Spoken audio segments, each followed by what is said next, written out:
ابن آدم كما أها أنت كوم وقتا وقلبك يسوى كجر هذا just like that ابن آدم كو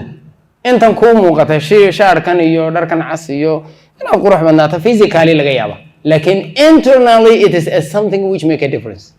كلا دوانانشها waxa keenaya isbedelka keenaya guusha keenaya waa qalbigeena waxa ku jira ta kale the greatest discovery adduunyadan waxa la xaqiijiyay oo la hubsaday nimba nolosha tuu doortay uu dayday leeyahay nimba nolosha uu isagu doono uu ku jira self defeating belief ayaa inagu badan inaga hadaynu nahay Soomaali anoo miyaan karaya miyaan awoodaa waa la ila yaabi waa la eedayn xilka la iga qaaday something waxa la yiraahdaa self prisoner adigu inaad isgumaysato self prisoner adigu iyo self conflict adigu inaad iskhilaafto hal shakhsi isagu ma iskhilaafa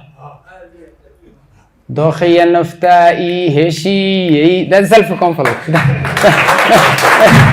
that is self conflict that is self conflict khilaafka u weyni meesha uu ka yimaadana waa meesha wax halkan qalbiga bartan waxa la yiraahdaa marka aad qof dhaliilayseed gacanta ku fiiqayso ee saatida saddex farood dhankayga soo jeedaan xabada dhanka u jeeda mooyaan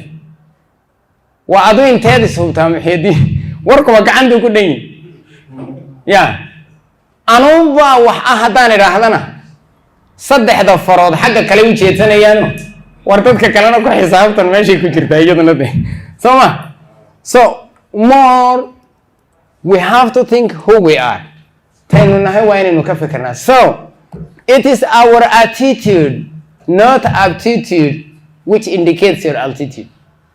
sharafta iyo mudnaanta iyo qadarinta ay ummaddu ku haysaay waxa weeye hadba wanaaga qalbigaaga ku jira inta u dhan